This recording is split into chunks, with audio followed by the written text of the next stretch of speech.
दोस्तों, आपका स्वागत है आपके अपने YouTube चैनल खाओ बनाओ किचन में। तो आज मैं जो रेसिपी आपके साथ शेयर करने वाली हूँ वो गर्मी के दिनों में बहुत ही ज़्यादा यूज होने वाली है। दोस्तों, गर्मी के दिनों में हम सभी अपने घरों में कोई ना कोई ड्रिंक बनाते ही रहते हैं जिसमें कि थोड़ा बहुत रूह अफ़ज़ा भी डालते ही हैं। और जब हम रूह अफ़ज़ा की बोतल से रूह अफ़ज़ा निकालते हैं तो आपने देखा होगा कि अक्सर चीनी से जम जाती है और रूह अफ़ज़ा बोतल से बाहर ही नहीं निकल पाता। तो क्यों ना घर में ही रूह अफ़ज़ा को भी बना ही लिया जाए, और वो भी बाज़ार से अच्छा, एकदम नेचुरल, बगैर किसी कलर या प्रिजर्वेटिव के, जो सालों तक जमेगा भी नहीं, जो का त्यों रहेगा। और जब चाहे तब शरबत बनाइए और सर्व कीजिए। तो एकदम नेचुरल रूह अफ़ज़ा बनाने के लिए हम सबसे पहले लेंगे थोड़ी सी गुलाब की पत्तियाँ। अगर देसी गुलाब हो तो बहुत बढ़िया रहेगा, क्योंकि देसी गुलाब में खुशबू बहुत ज़्यादा होती है। वैसे आजकल देसी गुलाब का सीजन भी है, क्योंकि जब चैती गुलाब आता है चैत के महीने में तो उससे गुलकंद वगैरह बनाने का रिवाज है।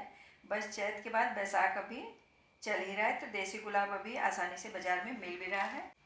तो हमने क्या करना है कि सारे ही गुलाब से उसकी जड़ें और बीज को एकदम से निकाल के अलग कर देना है, और उसकी सिर्फ पत्तियाँ ही लेनी है।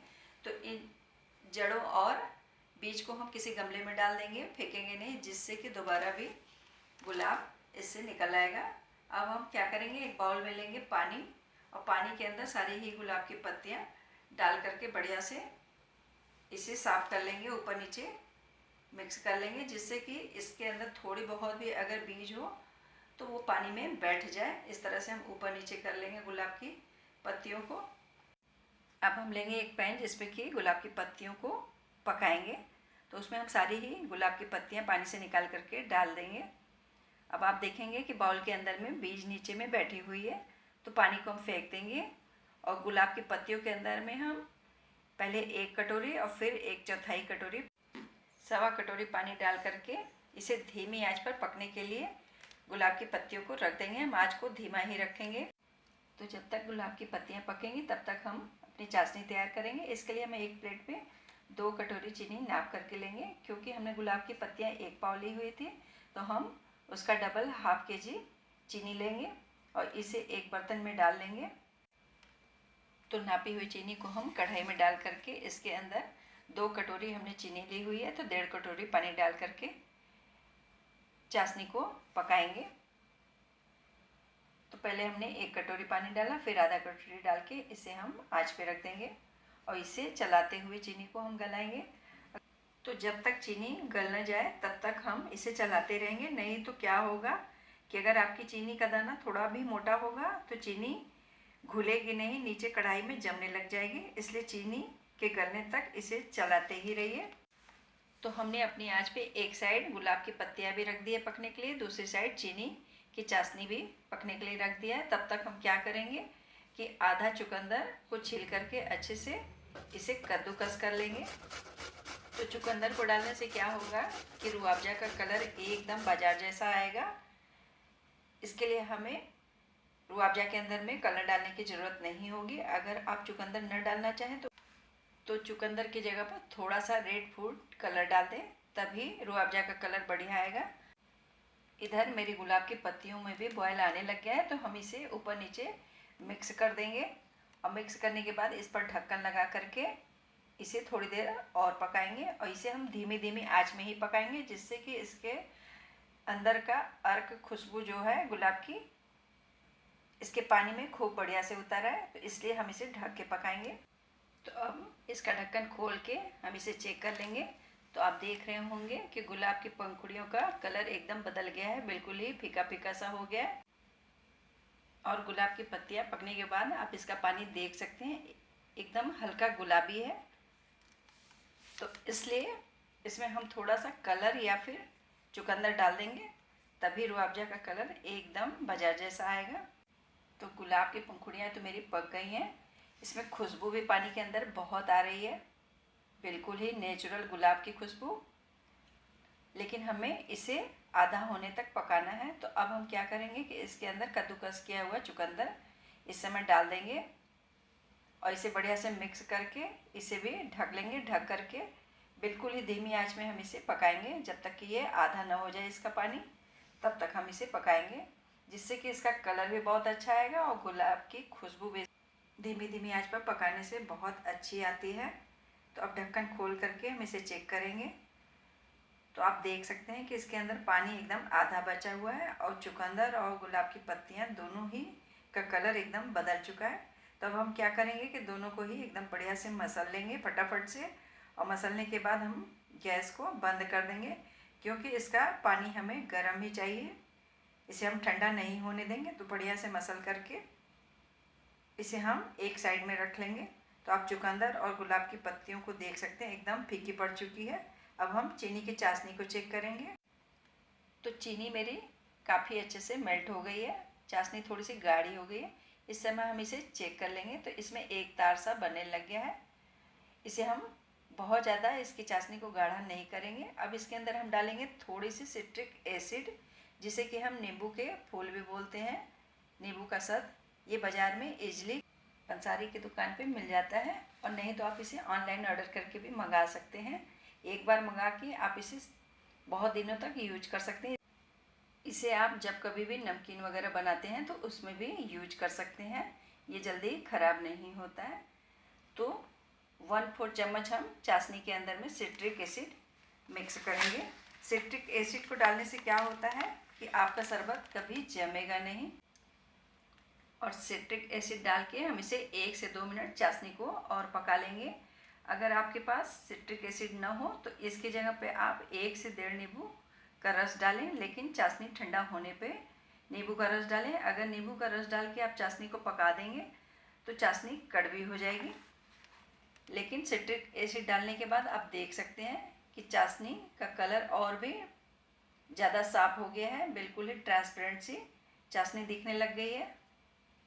मैं गैस को धीमा करके दिखा रही हूँ आपको, है ना एकदम ट्रांसपेरेंट चाशनी और साफ साफ सी।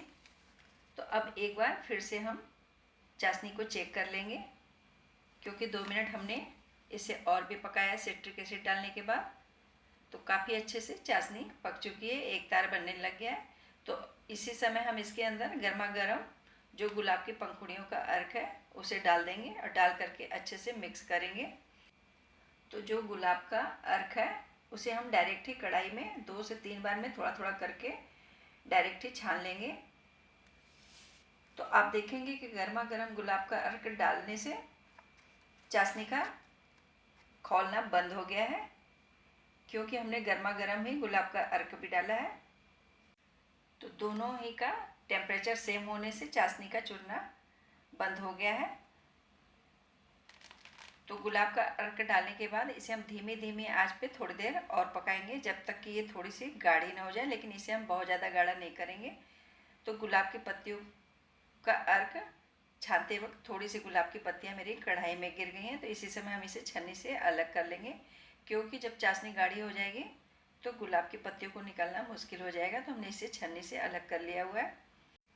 तो जब कभी भी आप रूह अफ़ज़ा पकाते हैं, इस तरीके से पकाएंगे तो आपका रूह अफ़ज़ा कभी भी जमेगा नहीं। तो हमने इसके अंदर 1 पिंच नमक डाला हुआ है।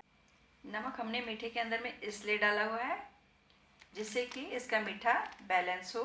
आपने देखा होगा कि जब हम लोग तीखी सब्जी वगैरह पकाते हैं तो 1 चुटकी इसके अंदर में चीनी मिलाते हैं, जिससे कि सारे मसालों को बैलेंस कर दे। उसी तरह से 1 चुटकी नमक डालने से इसका मीठा एकदम चटकीला सा नहीं लगेगा, इसलिए 1 पिंच नमक इसके अंदर डालते हैं। तो गुलाब की पत्तियों का अर्क डालने के बाद आप देख रहे होंगे कि चाशनी तो पतली हो गई है, ये गाढ़ी तो बिल्कुल भी नहीं है। तो अब खुशबू के लिए इस समय हम इसके अंदर डाल देंगे 2 चम्मच गुलाब जल, और गुलाब जल डालने के बाद भी हम इसे 1 से 2 मिनट और पका लेंगे। तो 1 से 2 मिनट पकने के बाद हम इसकी कंसिस्टेंसी को चेक करने के लिए आंच को धीमा कर लेंगे। तो चाशनी थोड़ी सी और भी गाढ़ी लगने लग गई है, लेकिन थोड़ी बहुत पतली है। तो दोबारा से इसे हम थोड़ा सा और पका लेते हैं 1 से 2 मिनट के लिए। तो 1 से 2 मिनट बाद आप देख सकते हैं इसकी कंसिस्टेंसी एकदम परफेक्ट सी है। तो इस समय हम गैस को बंद कर देंगे और इसे ठंडा होने के लिए रख देंगे।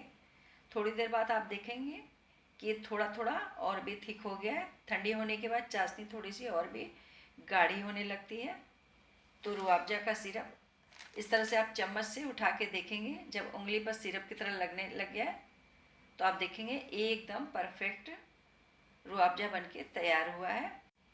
तो जब रूह अफ़ज़ा का सिरप एकदम ठंडा हो जाएगा, फिर इसके अंदर हम डालेंगे केवड़े का इत्र। तो 3 से 4 ड्रॉप्स ही डालेंगे, ज़्यादा केवड़े का इत्र नहीं डालेंगे। अगर हम केवड़े का इत्र रूह अफ़ज़ा में नहीं डालेंगे तो आपको रूह अफ़ज़ा का टेस्ट अधूरा सा लगेगा, क्योंकि गुलाब के साथ केवड़ा मिला देने के बाद ही इसकी रियल वाली खुशबू आपको मिलेगी, जैसे कि बाज़ार के रूह अफ़ज़ा में होती है। तो मैं इसे बिल्कुल ही पास से आपको दिखा रही हूँ, एकदम ट्रांसपेरेंट, और इसका कलर भी आप देख सकते हैं कि बिना कलर यूज किए भी कितना बढ़िया, बाज़ार से बढ़िया रूह अफ़ज़ा बन के तैयार हुआ है। और इसकी खुशबू के तो क्या कहने, और ये कभी जमेगा भी नहीं। तो अब इसे मैं एक ग्लास में भी डाल के दिखा रही हूँ। इसका कलर और इसकी थिकनेस एकदम परफेक्ट सा रूह अफ़ज़ा बन के तैयार हुआ है। तो अब हम इसे किसी बोतल में डालेंगे, लेकिन बोतल में डालने से पहले एक बात का ज़रूरी ध्यान रखिएगा कि बोतल ना ही गीली हो और ना ही गंदी, एकदम साफ और सूखी हुई बोतल होनी चाहिए। बोतल में इसे भरकर जब चाहे तब आप इसका शरबत बनाकर खुद भी इंजॉय कीजिए और अपने फैमिली फ्रेंड्स किसी को भी सर्व कीजिए। तो देखा कितना आसान है रूह अफ़ज़ा बनाना, एकदम ज़बरदस्त सा रूह अफ़ज़ा बन कर के तैयार हो गया है। तो चलिए मैं इसका शरबत भी बनाकर दिखाती हूँ। तो हमने एक गिलास में थोड़ा सा सब्जा के बीज भिगा करके डाली है, और ऊपर से सिरप रूह अफ़ज़ा का, कुछ आइस क्यूब और ऊपर से चिल्ड वाटर डाल करके इसे मिक्स कर लेंगे। तो पानी वाला ठंडा शरबत रूह अफ़ज़ा तैयार है।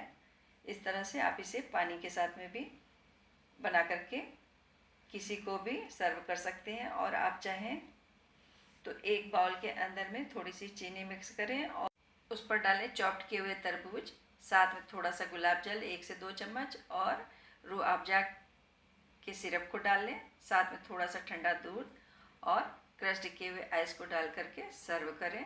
तो अब आप फालूदा बनाएं या फिर खीर, आपको हर समय ये काम आएगा। आप चाहें तो आइस क्रश्ड करके उसके ऊपर थोड़ा सा रूह अफ़ज़ा डाल करके उसकी चुस्की बनाकर बच्चों को भी दे सकते हैं। तो ये रूह अफ़ज़ा एक बार बनाकर आप देखिए, आप बाज़ार वाले रूह अफ़ज़ा का टेस्ट और फ्लेवर सब भूल जाएंगे। ये बाज़ार वाले से बहुत ही अच्छी खुशबू और फ्लेवर देगा आपको। तो रेसिपी अगर आपको अच्छी लगी तो इसे लाइक ज़रूर कर दें। अगर आपने चैनल को अभी तक सब्सक्राइब नहीं किया है तो प्लीज़ इसे सब्सक्राइब भी ज़रूर ही कर दें। दोस्तों, जब भी आप रूह अफ़ज़ा बना रहे हो और आपके पास यदि सिट्रिक एसिड नहीं है, उसकी जगह नींबू का रस डाल रहे हो, तो नींबू का रस इस पॉइंट पर डालें जब पूरा सिरप पकने के बाद ठंडा हो जाए, तभी डालें, नहीं तो उसका टेस्ट उतना बढ़िया नहीं आएगा।